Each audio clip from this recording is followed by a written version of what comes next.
السلام علیک یا ولی اللہ،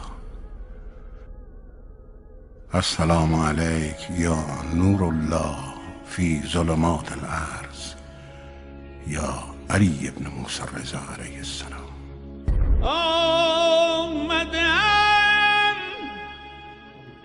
خدا تعالیٰ نے جو نعمتیں خلق فرمائی ہیں، عطا فرمائی ہیں، ان کے شکر کا ہم پہ وجوب قرار دیا ہے. شکر واجب ہے، اور شکر ظاہر کی لفظی ہوتا ہے اور شکر عملی ہوتا ہے. اور عملی شکر کہتے ہیں کہ بھئی سب سے پہلا عملی شکر یہ ہوتا ہے کہ جہاں نعمت جس کام کے لیے دی گئی ہے اس کام کو انجام دیا جائے. بہت مشکل ہے کہ خدا تعالیٰ نے عقل ہمیں اپنی جسمانی لذتوں کو بڑھانے کے لیے دی. وہ جو اشرف مخلوقات کی شرافت کا جس پہ دار و مدار ہے، یعنی عقل یہ ملی ہو کہ وہ ایسے کپڑے پہن لے جسے پہن کے اس کو مزہ ہے، ایسے گھروں میں بیٹھ جائے جس میں بیٹھ کے اس کو مزہ ہے، ایسی سواریوں پہ چڑھ جائے جس پہ چڑھ کے شان و شوکت نظر آئے. عقل اس کام کے لیے دی ہو تو فرعون بہت عاقل ہے. ظاہر ہے کہ عقل اس کام کے لیے نہیں دی ہے. عقل کس کے لیے دی ہے؟ اتنا نفیس جملہ ارشاد فرمایا مولانا نے، فرمایا العقل ما عبد بہ الرحمن. عقل وہ ہوتی ہے جس سے رحمان کی بندگی کی جاتی ہے.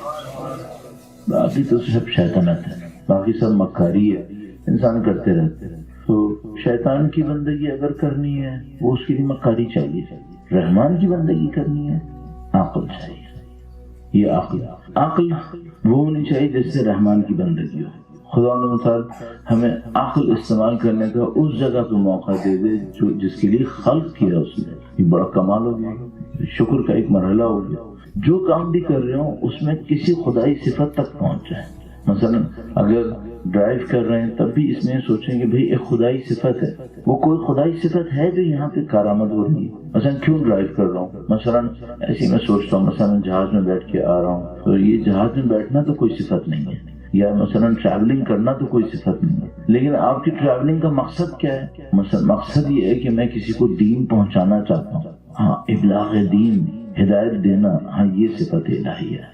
تو اگر کوئی نیت کو اتنا خالص کر لے اپنے ہر کام کے پیچھے کہ وہ ایک الہی صفت تک پہنچ جائے، یہ عقل کا بھرپور استعمال ہے. کیونکہ عقل خلق ہوئی تھی رحمان کی بندگی کے لیے. تو اگر کسی کو یہ ہوشیاری یہ دکھا دے کاش ایسا ہو جائے تو وہ پھر اپنی عقل کو بھرپور استعمال کر رہا ہوگا. اچھا، ایسے انسان کی عقل بڑھے گی یا نہیں بڑھے گی؟